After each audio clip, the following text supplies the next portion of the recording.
Oui, bonjour. Alors, aujourd'hui, nous allons parler de la fabrication des objets techniques. Les objets techniques, on les fabrique d'une certaine façon, c'est-à-dire qu'on doit suivre une espèce de modèle ou des étapes, dans le fond, qu'on va devoir faire une à la suite de l'autre. Mais d'abord, on va parler de la différence entre un outil et une machine-outil.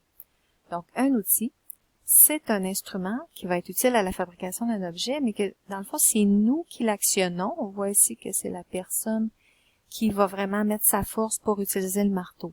Tandis qu'une machine-outil, nous, on va appuyer sur des boutons, puis la machine va faire le travail elle-même. Donc, c'est pas nous qui l'actionnons, c'est une autre forme d'énergie comme l'électricité, par exemple. Donc, ça, c'est machine-outil.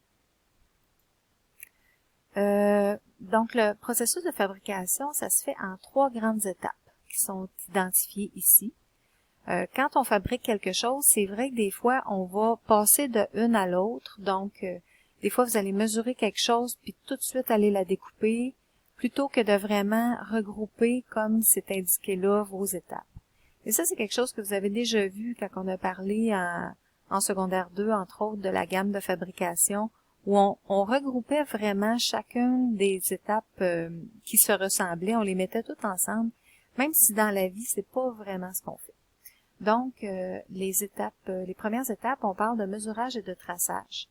Ça le dit, là, dans le fond, ce qu'il faut faire, c'est mesurer, très important pour avoir des pièces qui vont bien s'emboîter, par exemple. Donc, il faut que la mesure soit adéquate. Donc, on prend le temps de mesurer comme il faut avec un ruban ou avec une règle ou même un pied à coulisse là, quand il faut que ce soit vraiment précis. Puis, on va utiliser un crayon pour marquer la mesure qu'on a faite parce que il faut s'en souvenir pour le découpage tout à l'heure. Donc, on vient faire un trait. On appelle ça le traçage. On a les deuxièmes grandes étapes qui s'appellent l'usinage. L'usinage, c'est quand vous allez couper vos morceaux, puis que vous allez suivre vos lignes de coupe que vous avez fait tout à l'heure. Donc, on dit que c'est donner une forme à un matériau, s'assurer que la forme est correcte. Donc, on a là-dedans le découpage, le perçage, le taraudage, le filetage et le cambrage que je vais expliquer plus en détail tout à l'heure. Donc, le découpage, vous connaissez, c'est donner une forme à un matériau en le découpant. Donc, pour ça, on va utiliser toutes sortes de scies selon les matériaux qu'on a à découper. On peut même découper des formes, on peut découper des choses qui sont plus en courbe, mais il faut utiliser l'outil approprié pour le faire, donc découper des pièces. Ensuite, on a le perçage, qui est de faire un trou dans un matériau. Donc, pour ça, on a les forêts et les mèches. On a tendance à appeler ça, ici, une mèche, mais en fait, la mèche, c'est plus ce que vous voyez à droite, qui va servir à faire des grands trous, des grands cercles dans une matière, tandis que le forêt, lui, va vraiment plus aller percer, soit pour pouvoir y insérer une liaison. Là, la plupart du temps, c'est comme ça qu'on va utiliser le forêt. Pour le taraudage, tarauder, là, ça veut dire, ça c'est vraiment au programme d'ATS de 4. Donc, tarauder, ça veut dire faire les rainures ici, là, les filets qu'on appelle à l'intérieur d'un écrou pour y insérer un boulon un peu plus tard. Donc, le taraudage, c'est faire cette espèce de spirale à l'intérieur d'un matériau. Puis pour faire ça, on utilise ce qu'on appelle un tarot, ou parfois on appelle ça aussi un tourne-à-gauche.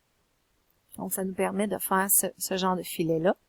Ensuite, vous avez le filetage qui est l'inverse. Dans le fond, c'est que quand que je veux faire un boulon, ben, je vais devoir fileter tout le tour de ma tige pour qu'elle puisse s'insérer dans l'écrou. Donc, on fait des filets autour d'un boulon, autour d'une vis. Et pour faire ça, on va utiliser ce qu'on appelle le porte-filière ici. Il va nous permettre de fileter. Vous voyez ici, là, dans le fond, on fait tourner cet appareil-là, puis ça fait vraiment des filets autour de notre boulon.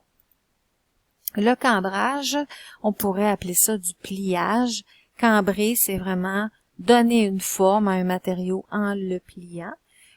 Ça va être surtout des métaux qu'on va plier comme ça, ou on va donner une forme comme ça à des plastiques.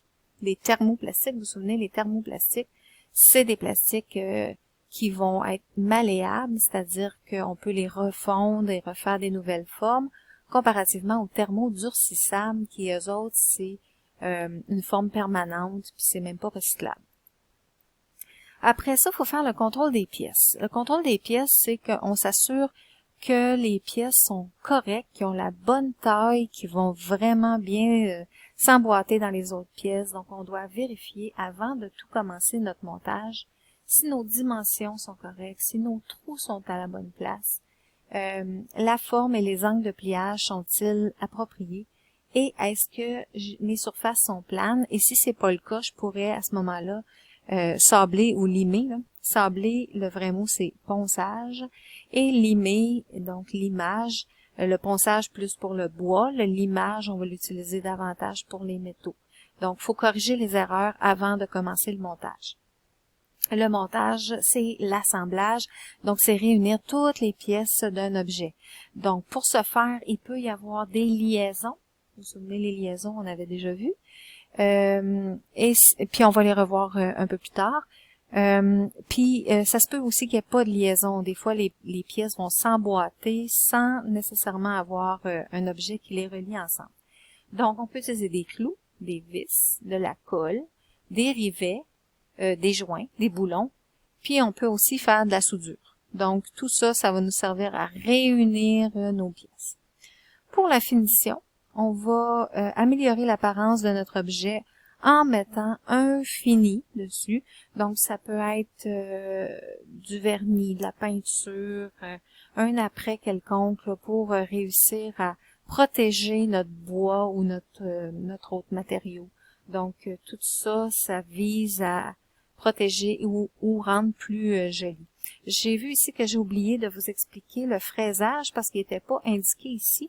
Mais en fait, le fraisage, c'est une technique là, qui permet de faire un peu disparaître la vis. Parce que quand on met une vis, la tête de vis ici dépasse le matériau. Fait que le fraisage, c'est de venir faire une petite encavure comme ça. Là. C'est pas super bien dessiné, mais une petite encavure dans le bois, exemple. Et donc, quand je vais mettre ma vis, elle dépassera pas ici. Fait que le fraisage, là, c'est le fait de faire une encavure ici dans mon matériau principal pour pouvoir cacher ma liaison. Voilà, ça termine pour aujourd'hui. J'espère que vous avez bien compris. Sinon, on se revoit un peu plus tard en réunion sur le web. Bye! Bonne journée!